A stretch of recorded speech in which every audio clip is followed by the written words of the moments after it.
ஒரே ஒரு வார்த்தையை மட்டும் சொல்லி இன்றைக்கு நான் அப்படி இந்த செய்தி பகுதியை முடிக்க போறேன். வாசிங்க மீகா தீர்க்கதரிசியின் புஸ்தகம் 7ஆம் அதிகாரம் அதனுடைய 15வது வசனம். மீகா தீர்க்கதரிசியின் புஸ்தகம் 7ஆம் அதிகாரம் அதனுடைய 15வது வசனம். எல்லாருக்கும் மனப்பாடமா தெரிந்த ஒரு வேத வசனம். பல முறை நீங்க கேட்டிருப்பீங்க. பல செய்திகளை இந்த வசனத்தின் மூலமாக நீங்கள் கேட்டிருப்பீர்கள். ஆனாலும் இன்றைக்கு மீண்டும் ஒரு விசை கூட இந்த வார்த்தை உங்கள் மத்தியிலே வாசித்து கேட்பிக்கும்படியா ஞாபகப்படுத்த ஆவியானவர் தூண்டினபடியினால அதை திரும்ப ஒரு விசை வாசிக்க போகிறோம். மீகா தீர்க்கதரிசியின் புஸ்தகம் 7:15.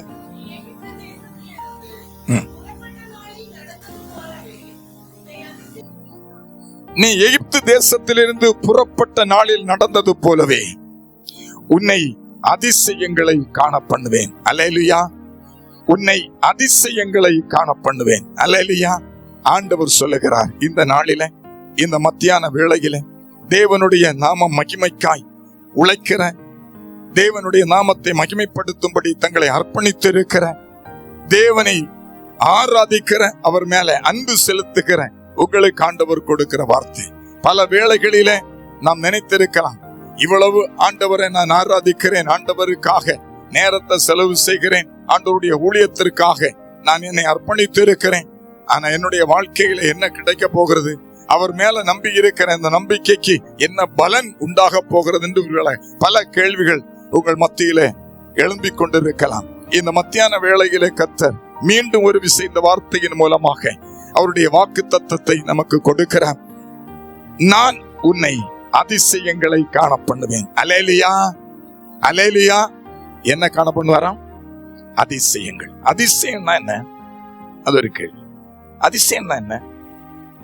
சாதாரணமாக சாதாரண மனிதர்களால் செய்ய முடியாத ஒரு காரியம், எண்ணி முடியாத காரியம், எண்ணத்துக்கு உட்படாத, கிரகிக்க முடியாத காரியங்கள்.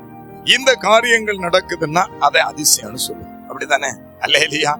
அது சாதாரண மனுஷர்களாலோ செய்ய முடியாத காரியங்கள். ஆனா ஆண்டவர் சொன்னார், என்னால செய்ய முடியாத அதிசயமான காரியம் ஒன்றும் இல்லை. ஒன்று உண்டோன்னு கேட்டார். ஒன்றுமே இல்லை.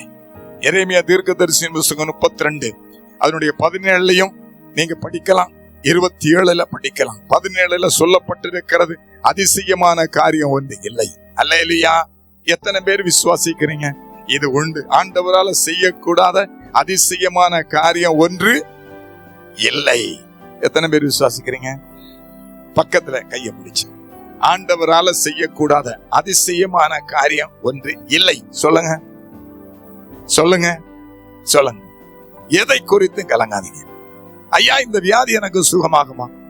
இந்த வியாதி சிகிச்சை கொடுத்தா விடுதலை கிடைக்குமா? கேள்வி எழும்பலாம்.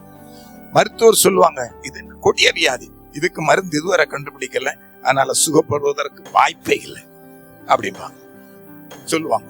நான் என்னுடைய வாழ்க்கையில நடந்த ஒரு சம்பவம், உண்மையில இன்னைக்கு அதை நினைக்கும் போது இது ஆண்டவருடைய ஒரு அற்புதமான கிரியை அல்லவா அப்படின்னு எனக்கு தோணும். நினைச்சு என்னுடைய சில வருஷங்களுக்கு முன்னால நடந்த சம்பவம். நான் தபால் லாகாவில வேலை செய்தேன். எத்தனை பேருக்கு தெரியுது? 1-2 பேருக்கு. போஸ்ட் ஆபீஸ்ல வேலை செய்தேன். போஸ்ட் மாஸ்டரா இருந்து ரிட்டையர் ஆனவன். நான் ஆண்டவருடைய கிருபையினால ரட்சிக்கப்பட்ட, அபிஷேகிக்கப்பட்ட பிற்பாடு என்னுடைய வாழ்க்கை கொஞ்சம் மாறிச்சு. அது உங்களுக்கு தெரிய அனுபவங்கள் உண்டு.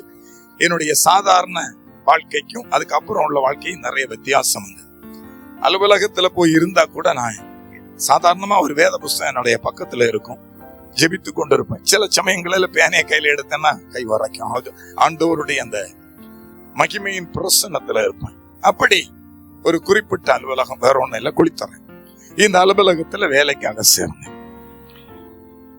சேர்ந்த போது அங்க என்னோடு கூட ஒரு சகோதரி வேலை செய்து கொண்டிருந்தாங்க. அன்னைக்கு அந்த சகோதரிக்கு ஒரு 45 வயசு இருக்கும்.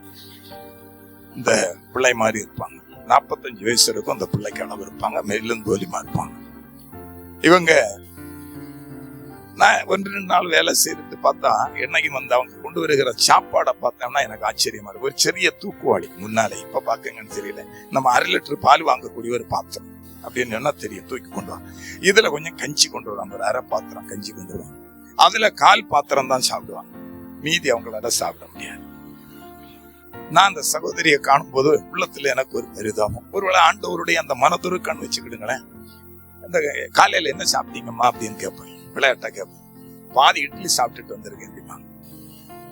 அதாவது அவங்களுடைய நிலைமை அப்படி, பலவீனம். ஒரு நாளைக்கு பலவீனமா, அடிக்கடி பலவீனமா வருவாங்க. ஒரு நாளைக்கு இவங்க அது மாதிரி பலவீனமா வந்தாங்க. என்ன பலவீனமா அப்படின்னு கேட்டோம். அவங்க சொன்னாங்க, அவங்களுடைய இருதயம் ஒரு பெரிய ஓட்டம் இருதயத்துல. இதனால என்ன நடக்கும்னா, ஒரு மாசத்துல குறைந்தபட்சம் 2 நாள், குறைந்தபட்சம் அல்லது 3 நாள் இரத்த வாந்தி எடுப்பாங்க. இது அவங்களுடைய நோய். சிறு பிராயத்திலேயே கண்டுபிடிச்சாங்க. ஆஸ்பத்திரியில போனாங்க, பரிசோதித்து பார்த்தாங்க, அறுவை சிகிச்சை செய்யணும். அது எந்த அளவுக்கு அது சக்சஸ் ஆகும்னு தெரியாது, அதனால விட்டுட்டாங்க. திருமணமே ஆகல. இந்த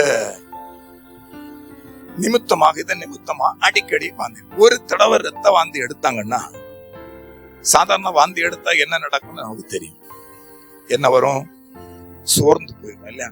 சாதாரணமான ஒரு வாந்தி எடுத்தாலே, அதிகம் சாப்பிட்டு வாந்தி எடுத்தா கூட சோறு வரும். உடனே கொஞ்சம் ரெஸ்ட் எடுக்கணும். ரத்த வாந்தி எடுக்கிறாங்கன்னா எப்படி இருக்கும்னு நினைச்சு பாருங்க அவங்களுடைய நிலைமை. சோர்ந்து போயிடுவாங்க. 2 நாள் ரொம்ப கஷ்டப்படுவாங்க. இருந்தாலும் அன்னைக்கு அவங்க வேலைக்கு வரலன்னா அன்னைக்கு சம்பளம் கிடைக்காது. அன்னைக்கு இருந்த நிலைமை இன்னைக்கு மாறிடுச்சு. அதனால கஷ்டப்பட்டு வருவாங்க, வந்திருந்து வேலை செய்வாங்க. 5 மணி நேர வேலை தான் முடிச்சுட்டு போயிடுவாங்க. அவ்வளவு கஷ்டத்தோடு அவங்க வேலை பார்த்து கஷ்டப்பட்டே வாழ்க்கையை அப்படி தள்ளிட்டே இருந்தாங்க. ஒவ்வொரு தடவை, ஒரு மாசத்துல ஒவ்வொரு தடவையும் ரத்த வாந்தி எடுக்கும். என்ன நடக்கும்னு உங்களுக்கு தெரியும். அப்படி இருந்து ஒரு நாள், அப்ப இந்த செய்தியை கேட்கும் போது எனக்கு சீட்ல இருக்க முடியும். நான் அந்த வேலை செய்துகிட்டே இந்த சகோதரிக்காக ஜெபம் பண்ணுவேன். அவங்க ஆலயத்துக்கு போறவங்க, நல்ல பக்தி உள்ள பிள்ளை, எல்லா கூட்டங்களிலும் ஒழுங்கா கலந்து கொள்வாங்க. இதெல்லாம் எனக்கு தெரியும். பைபிள் வாசிப்பாங்க. அப்ப எனக்கு ஒரு உள்ளத்துல ஒரு, இவ்வளவு ஆண்டவருள்ள பக்தியா இருக்கிற இந்த சகோதரிக்கு இப்படி ஒரு வியாதியா? ஆண்டவரே, உம்முடைய பிள்ளைகள் அல்லவா, இவர்களுக்கு நீ ஒரு அற்புதம் செய்ய மாட்டீரா அப்படின்னு சொல்லிட்டு உள்ளத்துல நான் ஜெபம் பண்ணிட்டு எனக்கு ஜெபம் இருக்கும். அப்படி ஒரு நாள் வேலை செய்ய 9 மணிக்கு நான் என்னுடைய இருக்கையில இருந்து வேலை செய்ய ஆரம்பிச்சேன். இவங்க சரியா 9 மணிக்கு வரணும். அன்னைக்கு 9 மணிக்கு வரல. 10 மணி ஆச்சு, வரல. 10:30 ஆகும்போது கொஞ்சம் தள்ளாடி வராங்க. பெரிய பேக் கொண்டுருவாங்க. அப்ப தள்ளாடி வராங்க. வந்த உடனே அன்னைக்கு நான் போஸ்ட் மாஸ்டர் கிடையாது. போஸ்ட் மாஸ்டர் கேட்டார். அவர் நல்லா ஜெபிக்கிற ஒரு ஜெப வீரர், ஒரு பெந்தைகோஸ்து சர்ச்சுக்கு போறது. அவங்க கேட்டாங்க, என்னம்மா? எல்லாருமே விசாரிச்சாங்க. அதை அவங்க கதையை சொன்னாங்க. என்னன்னா, அலையமண்டது கீழே பறக்கும். அதுல இருந்து மார்த்தாண்டத்துல பஸ்ல இறங்கி சப்பாத்து வழி நடந்து வருவாங்க. அந்த பஸ்ல அப்படிதான் வருவாங்க அவங்க. சில வேளை குளித்துறைக்கு பஸ் கிடைச்சா குளித்துறையில இறங்கி நடந்து மார்த்தாண்டத்துல வந்து இறங்குனாங்க. அந்த இடத்துல ரத்த வாந்தி அடிச்சுட்டாங்க. இந்த ரத்த வாந்தி எடுத்தபடினால அவங்களால நடக்க முடியல. அதுல ஒரு கடவராந்தால இருந்துட்டாங்க. சோர்ந்து போய் அப்படியே இருந்தாங்க. இவ்வளவு நேரம் இருந்தேன், கொஞ்சம் ஒரு தான், உடனே நான் எழுப்பி அப்படியே வந்துட்டேன் அப்படின்னாங்க. அப்ப உடனே போஸ்ட் மாஸ்டர் சொன்னாரு, பக்கத்துல ஒரு டைனிங் ஹால் உண்டு, பெரிய ஹால், நீ அதுல போய் அதுல பெஞ்ச் இருக்கு, படுத்துக்க அப்படின்னாங்க. இப்போ போய் படுத்தான். நான் வேலை செய்துட்டு இருக்கிறேன். கவுண்டர்ல ஆளெல்லாம் நிக்குது. போய் படுத்த உடனே அந்த போஸ்ட் மாஸ்டரும் இன்னொரு சகோதரி, ஜெபிக்கிற ஒரு சகோதரி, குளித்துற சபைக்கு போறவங்க 2 பேருமா அந்த அறையில போய் ஜெபம் பண்ணாங்க. இவங்க படுத்து இருக்கிறாங்க, உங்க 2 பேரும் ஜெபிக்கிறாங்க. ஆனா எனக்கு என்னுடைய இருக்கையில இருக்க முடியல. இந்த ஆவியானவர் உந்திக்கிட்டே இருக்க, நீங்க போங்க இந்த பிள்ளைக்கா ஜெபம் பண்ணுங்க, இந்த சகோதரிக்கா ஜெபம் பண்ணுங்கன்னு ஆவியானவர் உந்திக்கிட்டே இருக்கிற, என்னால இருக்க முடியல. அதனால நான் ஆபீஸ் பாருங்க, எனக்கு வேலை செய்யணும் அப்படின்னு நினைச்சுக்கிட்டு வேலை செய்தா, பேனை எடுத்தா வேலை எழுத முடியாது, ஒண்ணுமே எழுத முடியாது, என்னால வேலை செய்ய முடியாது. வேற வழி இல்லாம பேனையை கீழே வச்சுட்டு நானும் அந்த அறையில போனேன். அவங்க ஜெபம் பண்ணிட்டு இருந்தாங்க. இந்த ஜெபம் பண்ணிட்டு இருக்கிற அறைக்குள்ள நான் அடி எடுத்து வைத்ததுதான். எங்க இருந்து அந்த அபிஷேகம் இறங்குச்சுன்னு தெரியாது. ஜெபித்து கொண்டிருந்த 2 பேரும் அலற ஆரம்பிச்சாங்க. தேவனுடைய கிரியையை பாருங்க. அங்க ஜெபித்து கொண்டிருக்கிற 2 பேரும் சத்தம் போட ஆரம்பிச்சாங்க. ஆண்டவரே, நம்ம பெந்தைகோஸ்து ஆராதனைகளில எப்படி ஆராதனை நடத்துவாங்க, சபை அந்த அலுவலகம் என்பதை மறந்துட்டாங்க. அவங்க சத்தம் போட ஆரம்பிச்சாங்க, ஸ்தோத்திரம் ஆண்டவரே அப்படின்னு சொல்லிட்டு. நான் சும்மா அப்படி போய் ஜெபம் பண்ணணும் தான் போனேன். அவங்க சத்தம் போட்டு ஆரம்பிச்ச உடனே நான் கண்ணை மூடிட்டு அப்படியே என்னால ஜெபிக்க முடியல. தேவ ஆவியானுடைய பிரசன்னம் அந்த அறையில அப்படியே அதிகமா இறங்கிச்சு. என்னுடைய கை கால்கள் எல்லாம் அப்படியே நடுங்க ஆரம்பிச்சு. என்ன தெரியாம என்னுடைய கண்ணில் இருந்து கண்ணீர் வருது. பெருமூச்சு, வெறும் பெருமூச்சு மட்டும்தான். பெருமூச்சு போடுறேன், அது வந்துகிட்டு இருக்கு, நானாக கொண்டு வரதில்லை. அப்படியே பெருமூச்சு வருது, கை கால் எல்லாம் நடுங்குது. இவங்க ஜெபம் பண்ணிட்டே இருக்கிறாங்க, அப்படியே சத்தம் போட்டு ஜெபிக்கிறாங்க. இந்த பெருமூச்சு அப்படியே ஆவி அப்படியே இருந்தது. ஒரு 5 நிமிட நேரம் அப்படி இருக்கும். அவங்க ஜெபம் பண்ணி முடிச்சாங்க. ஆனா என்னுடைய அந்த பெருமூச்சு விழல, கண்ணுல இருந்து ஒடிக்கிற கண்ணீரும் நிக்கல. அந்த சகோதரிக்கு மேல கைய வச்சுட்டு, ஆண்டவரே, நேர் இந்த சகோதரியை தொட்டு சுகமாக்குனபடினால நன்றி. என்னுடைய ஜெபம் அவ்வளவுதான். ஒரே ஒரு வார்த்தை சொன்னேன், இந்த சகோதரியை நீ தொட்டு இன்றைக்கு சுகமாக்கி இருக்கிறபடினால உமக்கு நன்றிப்பா அப்படின்னு சொன்னேன். சொல்லிட்டு கொஞ்ச நேரம் அப்படியே இருந்தேன். என்னை கட்டுப்படுத்தி கொண்டு நான் என்னுடைய இருக்கையில இருந்தேன். ஒரு 5-10 நிமிஷம் நேரம் என்னால ஒண்ணுமே செய்ய முடியல. அப்படியே இருந்தேன். அந்த சகோதரி தூங்கிட்டாங்க. ஒரு 1/2 மணி நேரம் 3/4 மணி நேரம் அப்படியே தூங்கினேன். 3/4 மணி நேரம் தாண்டி அவங்க அப்படியே எழும்பி வந்தாங்க. எழும்பி வரும்போது கேட்டோம், எப்படிமா? பரவாயில்ல, வேலை செய்யலாம் அப்படின்னாங்க. போயிருந்து வேலை செய்யலாம். அன்றைக்கு பூரா வேலை செய்துட்டு போனாங்க. அடுத்த நாள் வேலைக்கு வந்தாங்க, உற்சாகமா வந்தாங்க. எப்படிமா இருக்கு அப்படின்னு. நல்லா இருக்கு, ஒன்றும் பிரச்சனை இல்லை அப்படின்னாங்க. அதுக்கப்புறம் தொடர்ச்சியா வேலைக்கு வந்துகிட்டே இருந்தாங்க. 1 வாரம் தாண்டிச்சு. இப்ப எப்படி இருக்கு? நல்லா இருக்கு அப்படின்னாங்க. 1 வாரம் ஆச்சு, 1 மாசம் ஆச்சு, 2 மாசம் ஆச்சு, 6 மாசம் ஆச்சு, 1 வருஷம் ஆச்சு. என்னை கேட்கிற எனக்கு அருமையானவர்களே, 65 வயதுல அவங்க ரிட்டையர் ஆனாங்க. அதுவரையில ஒரு நாள் கூட ரத்த வாந்தி எடுக்கவே இல்லை. அல்லேலூயா, அல்லேலூயா. தேவன் இன்றைக்கும் அற்புதம் செய்கிறது. என்னால, என்னுடைய கண்களினால பார்த்தது. ஏதோ ஒரு பெருமைக்காய் சொல்றதில்லை, என் கண்ணால் எனக்கே இன்றைக்கு ஆச்சரியம். இப்படியும் இந்த நாட்களிலேயும் ஆண்டவர் இப்படிப்பட்ட அற்புதங்களை செய்து குணமாக்குவாரா, இப்படிப்பட்ட அதிசயங்களை காண பண்ணுவாரா அப்படின்னு எனக்கு இன்னைக்கும் கூட அது ஆச்சரியமாக இருக்கிறது நம்முடைய கண்களுக்கு. ஏசாயா 64:4 சொன்னது போல அது நம்முடைய கண்களுக்கு நம்ம பார்க்கவே முடியாது. அவ்வளவு பெரிய காரியங்கள் அவர் செய்கிறத அதை நம்ம விவரிக்க முடியாத அளவுக்கு அதிசயங்களையும் அற்புதங்களையும் செய்கிற தேவன் இன்றைக்கு நம்மோட கூட இருக்கிறார். அந்த தேவன் தான் இன்னைக்கு சொல்லுகிறார், நான் உன்னை அதிசயங்களை காணப்படுவேன். சங்கீதம் 72:8 சொல்லுது, அவரே அதிசயங்களை செய்கிறவர். அல்லேலூயா, அவரே அதிசயங்கள் செய்கிறவர். யாத்ராகமத்தின் புஸ்தகம் 34 அதனுடைய 10வது வசனத்தை படிக்கிற போது, பூமி எங்கும் எந்த ஜாதிகளிடத்திலும் செய்யப்படாத அதிசயங்களை உன் ஜனங்கள் எல்லாருக்கும் முன்பாக செய்வேன் நான். அல்லேலூயா. தேவ பிள்ளைகள் மத்தியில என் தேவன் இன்றைக்கும் அதிசயங்களை செய்கிறவராக இருக்கிறார். அல்லேலூயா. அப்படி இருதயத்துல ஓட்ட விழுந்த அந்த சகோதரி அவளுடைய பலவீனத்தை மாற்றி, அந்த இரத்த வாந்தி எடுத்து சோர்ந்து போய் வேலை செய்ய முடியாம தளர்ந்து போய் இருந்து கொண்டிருந்த அந்த சகோதரி ஒரே நாளில், அதுவும் ஜெப கூட்டத்துல இல்ல, ஆலயத்துல இல்ல, அலுவலகத்துல என் தேவன் இறங்கி வந்து அவளை சுகமாக்கி அற்புதத்தை செய்ய முடியுமானால், இன்றைக்கு அவரை தேடி அவருடைய பாதத்துல கடந்து வந்திருக்கிற உங்களுடைய வாழ்க்கையில் அவர் செய்ய மாட்டாரா? செய்ய மாட்டாரா? நிச்சயமாய் செய்வார். அல்லேலூயா. அவர் வல்லவர்மா, அவர் வல்லவர். அவருடைய கை தொட்ட அவ்வளவு அற்புதங்களை நடப்பிக்கிற தேவன். அவருடைய நாமமே அதிசயம் என்று சொல்லப்பட்டிருக்கிறது. அவருடைய நாமமே அதிசயம். அப்படிப்பட்ட தேவாதி தேவன் சொல்லுகிறார், எப்படிப்பட்ட அதிசயத்தை செய்வாரா? அதே வசனத்துல மேல படிக்கிற போது, எகிப்திலிருந்து புறப்பட்ட நாளிலே நடப்பு அதே அதிசயங்கள்.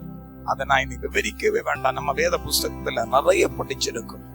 அங்கிருந்து எகிப்திலிருந்து அவங்க புறப்பட்ட போது அவங்க கூட வந்து அவர் செய்த அதிசயங்களை சொல்லவே முடியாது. செங்கடலை பிளந்து விட்டாரு. அதுக்கப்புறம் அப்படியே கடந்து வந்து நிறைய காரியங்கள்.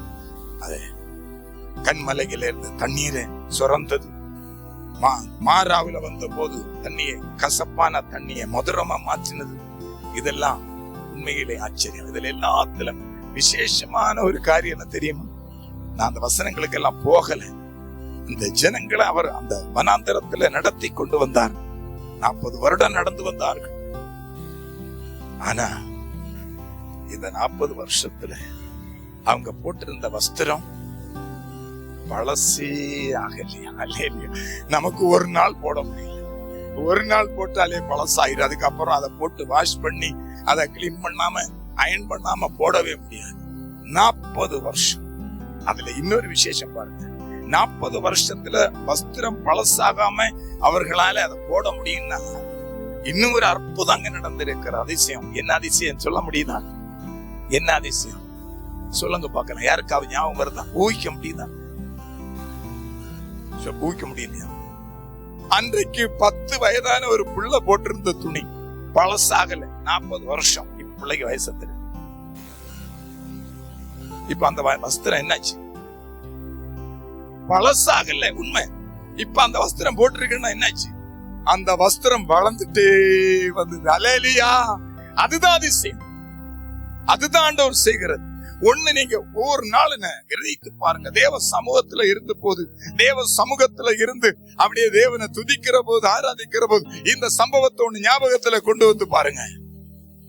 வஸ்திரத்தையே பழசாகாதது மட்டும் இல்லை, வளர செய்கிறேன் தேவன். அல்லேலூயா!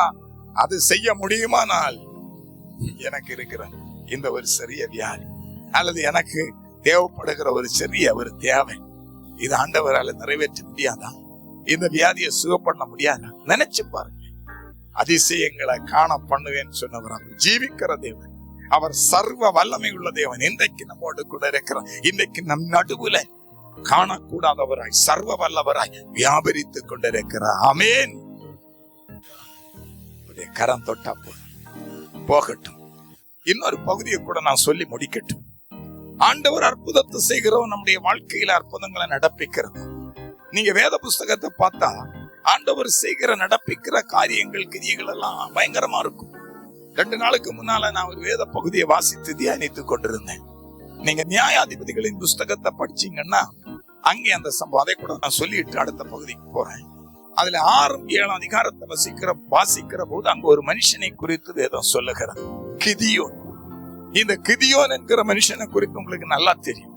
மீதியானியர் இஸ்ரவேலுக்கு விரோதமாக யுத்தம் பண்ண வருகிறார்கள். அந்த நாட்களிலே ராஜாக்கள் அல்ல, யுத்தத்துக்கு எதிர்கொண்டு போறதுக்கு இஸ்ரவேல் ஜனங்களுக்காக யுத்தம் பண்ண ராஜாக்கள் இல்ல. அன்னைக்கு நியாயாதிபதிகளின் புஸ்தகத்தை படிச்சாதான் இருக்கு, அவரவர்கள் தங்கள் மனம் போற போக்கில வாழ்ந்தார்கள் என்று வேதத்தில் எழுதப்பட்டிருக்கிறது. ஆனா இஸ்ரவேல் ஜனங்கள் இந்த மீதியானியர்கள் இவர்களுக்கு விரோதமா யுத்தத்திற்கு கடந்து வருகிற போது எல்லாரும் தேவனிடத்தில் முறையிட்டார்கள் என்று வேதம் சொல்லுது. அப்படி முறையிடுகிற போதுதான் கர்த்தர் கிதியோனை தெரிந்து கொண்டார். இந்த கிதியோனை கர்த்தர் கூப்பிட்டார். இவன் சொன்னா, என்னையா யுத்தம் பண்ணதுக்கு நான் என்ன ராஜாவா? இவர்களோடு அவர்களுக்கு எதிராக வருகிறவர்கள் திரள் கூட்டம், பயங்கரமானவர்கள், யுத்தத்துல சாமர்த்தியசாலிகள். நாம் போய் எப்படி யுத்தம் பண்ணி வெற்றியை கொடுக்க முடியும்? இந்த ஜனங்களை மீட்க முடியும்? நான் யாரு? ஏமாத்திரம். ஆண்டவர் சொன்னார், ஒன்ன பார்க்காத, நீ ஒன்ன பார்க்காத, உனக்கு இருக்கிற இந்த பலத்தோடு அல்லேலூயா, உனக்கு இருக்கிற இந்த பலத்தோட நீ போ. ஆண்டவருடைய நாமத்தை மகிமைப்படுத்தும்படி ஆண்டவருடைய ஊழியத்திற்காய் நம்ம அர்ப்பணித்து இருக்கிறோம்னா உன்னுடைய சாமர்த்தியத்தையோ உன்னுடைய தாளந்துகளையோ உன்னையும் பார்க்காத. ஐயா, எனக்கு எங்க பாட தெரியும், எனக்கு எங்க பிரசங்கம் பண்ண தெரியும், எனக்கு எங்க ஜெபிக்க தெரியும். நோ, அதெல்லாம் ஒரு பொருட்டே கிடையாது. தேவன் சொல்லுகிறார், போ, இருக்கிற பலம் எதுவா இருந்தாலும் சரி, மீது நான் பார்த்துக் கொள்வேன். உன்னோடு கூட வருகிறவர் நான் அல்லவா? யார் நம்மோடு கூட இருக்கிறார்? என் தேவன், என் இயேசு, என் கர்த்தர் இருக்கிறார். அவர் என்னோடு இருக்கிறார். நான் உன்னோடு கூட இருந்து செய்கிற காரியம் பயங்கரமா இருக்கும். அல்லேலூயா. கிதியோனோட சொன்னார். ஆனாலும் கிதியோனுக்கு ஒரு அரை மனசு, அப்படியா சரி போறேன் அப்படின்னா. அடுத்து என்ன சொன்னா, நீ சொன்னது சரிதானான்னு பார்க்கணும்னா எனக்கு கொஞ்சம் பரீட்சை வைக்கணும். நீ சொன்னது சரிதானான்னு பார்க்கணும். கீழே அதிகாரத்தை படிச்சு பாத்தீங்கன்னா வேடிக்கையா இருக்கும். இதெல்லாம் நம்ம அடுத்து நிறைய பரீட்சை வைக்கணும். அந்த பரீட்சையில எல்லாம் நான் இங்க எடுக்கல, நிறைய பேசிட்டேன்னா மணிக்கணக்கா பரீட்சை வச்சு ஆண்டவரிடத்துல பரீட்சையில எல்லாம் அவனுடைய எண்ணத்தை ஆண்டவர் நிறைவேற்றுகிறார். சரி, ஓகே, தீர்மானம் பண்ணியாச்சு, நான் போறேன் யுத்தத்துக்கு அப்படின்னு சொல்லி ஜனங்களை எல்லாம் கூட்டிக் கொண்டு அவன் என்ன செய்கிறான்?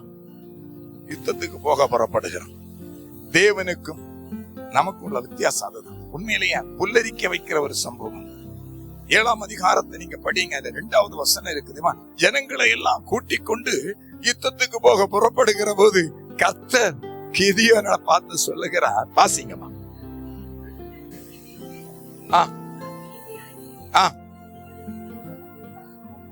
மீதியானியரை உன்னோடு இருக்கிற ஜனத்தின் கையில் ஒப்பு கொடுப்பதற்கு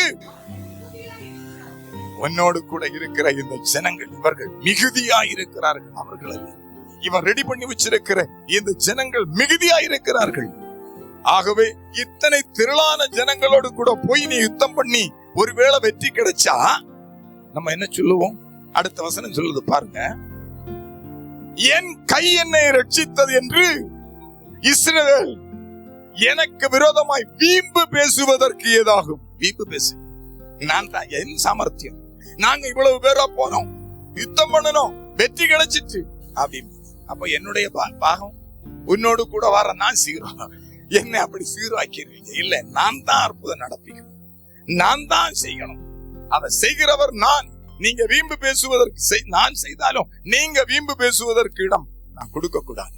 அதனால இவங்களை எல்லாம் வேண்டாம், பயம் உள்ளவங்களை எல்லாம் போக சொல்லு அப்படின்னு சொல்லி சில காரணங்களை சொல்லி கடைசியா 300 பேரை தெரிந்து கொண்டார். என்ன சம்பவங்களுக்கு தெரியும். இந்த 300 பேரோடு கூட கர்த்தர் இருந்தார். யுத்தம் பண்ண வந்தவங்கள்ட்ட போய் இவங்க யுத்தம் பண்ணினாங்களா? இல்லவே இல்லை, யுத்தம் பண்ணவே விடல. அல்லேலூயா.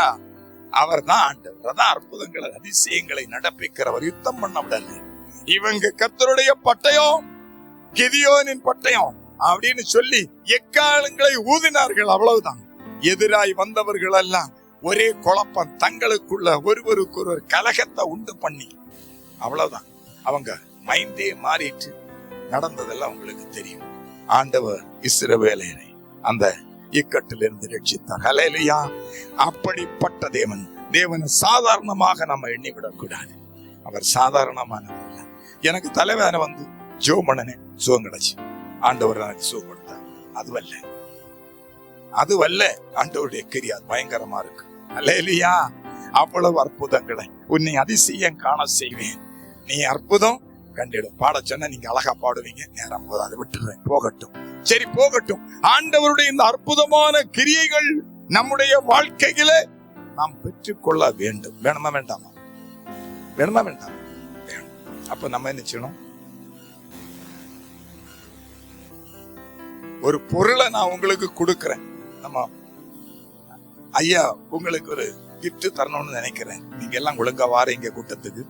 பக்கத்துல இருக்கிறவங்களை எல்லாம் மறந்து போகாம எல்லாரையும் கூட்டிட்டு வாரீங்க இல்லையா? ஞாபகப்படுத்தி கொண்டு வாரீங்க. எல்லாம் செவ்வாய்க்கிழமை எல்லாம் வந்து ஞாபகப்படுத்தி கூட்டிட்டு வாரீங்க. எல்லா கூட்டங்களுக்கும் எல்லாம் செய்கிறீங்க. அவர் நினைக்கிறார், சரி பரவாயில்ல, இன்னைக்கு ஒரு விசேஷ கூட்டத்தை எல்லாம் ஒரு கிஃப்ட் கொடுக்கணும் அப்படின்னு நினைச்சாரு. கொடுக்காரு. இங்க இருந்துட்டு கிஃப்ட் கொடுக்குறாரு. கிஃப்ட்னு சொன்ன எல்லாருக்கும் சந்தோஷம் தான். எவ்வளவு இருந்தாலும் சரி, எனக்கு நான் என்னமா என்ன சொன்னேன், நீங்க எப்படி தெரியும்?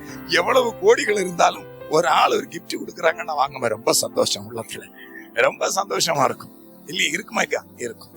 அது மாதிரி கொடுக்குறாரு. அப்ப கொடுத்தாருன்னா நான் இருக்கிற இடத்துல இருந்து எழும்பவும் மாட்டேன், கையை நீட்டவும் மாட்டேன் அப்படின்னு இருந்தீங்கன்னா என்ன நடக்கும்? அது அவர்கிட்ட தான் இருக்கு, நம்மகிட்ட இருக்க. நம்ம கையில வரணுமானா நம்ம என்ன செய்யணும்? அதை எடுக்கணும். ஆண்டவர் வேதத்துல சொல்லப்பட்டிருக்கிறது. ஆண்டவரிடத்துல எல்லா ஆசீர்வாதங்களும் நிரம்பி இருக்கிறது. அதை நம்ம தான் என்ன செய்யணும்? சுதந்தரிக்கணும். வேதத்துல இருக்கிற வார்த்தை அது நம்ம என்ன செய்யணும்? சுதந்தரிக்கணும்னா நம்ம எடுத்துக்கொள்ளணும். அதுதான் வேதத்துல சொல்லப்பட்டிருக்கிற வார்த்தை. அப்படி நம்ம அப்படி பெற்றுக்கொண்டா மட்டும்தான் இந்த ஆசீர்வாதங்களை முழுமையாய் பெற்றுக்கொள்ள முடியும். போகட்டும்.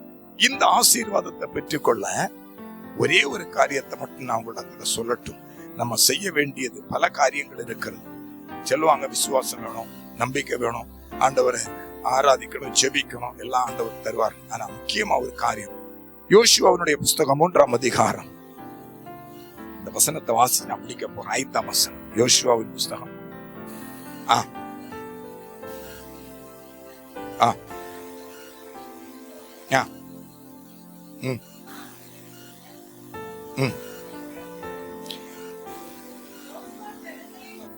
3ஆம் அதிகாரம் 5வது வசனம் தானே படிக்கிறீங்க?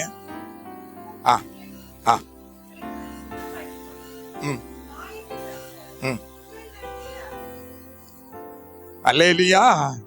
என்ன சொல்றாரு?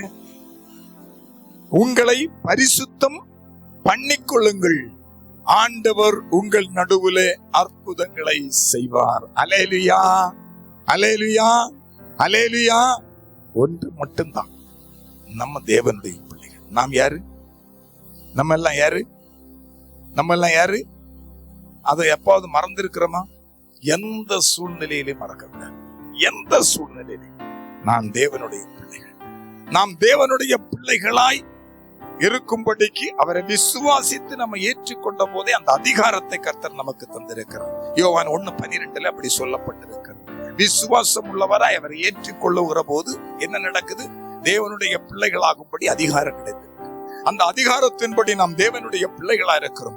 தேவனுடைய பிள்ளைகளா இருக்கிறோம் என்றால் நாம் தேவனுடைய பிள்ளைகளை போல நடக்கணும். அல்லேலூயா. தேவனுடைய பிள்ளைகள் எப்படி இருக்கணுமா? பரிசுத்தமா இருக்கணும். எல்லா விதத்திலையும் ஆண்டவர் சொல்லும் போது சொன்னார், நான் பரிசுத்தராய் இருக்கிறது போல நீங்களும் பரிசுத்தராய் இருங்கள். அல்லேலூயா. பரிசுத்தரா இருங்க.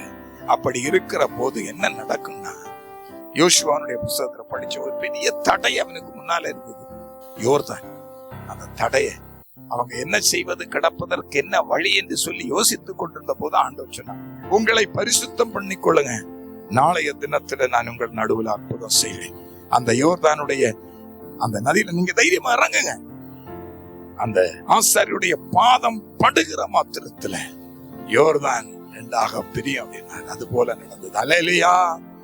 நாம் தேவனுடைய பிள்ளைகள். தேவனை ஆராதிக்கிற போது ஆண்டவர் சொன்னதான், பரிசுத்த அலங்காரத்தோடு தேவனை பரிசுத்த அலங்காரத்தோடே கர்த்தரை தொழுது கொள்ளுங்கள். இன்றைக்கு நான் பார்க்கும்போது பரிதாபமான நிலைமை. ஆலயங்களுக்குள்ள சொல்லும் போது எந்த விதமான பயம் இல்லை, பரிசுத்த அலங்காரம் காண முடியல. நான் உங்களை சொல்றேன், நீங்க போகிற ஆலயம் எதுன்னு எனக்கு தெரியாது. இந்த ஆலயங்களில போகும்போது அங்க பரிசுத்த குலைச்சல் இருக்கிறது. என் தேவனால கிரியை செய்ய முடியவில்லை. என் தேவனால கிரியை செய்ய முடியாதபடியினால என்ன நடக்குது? அதிசயங்களையும் அற்புதங்களையும் காண முடியவில்லை.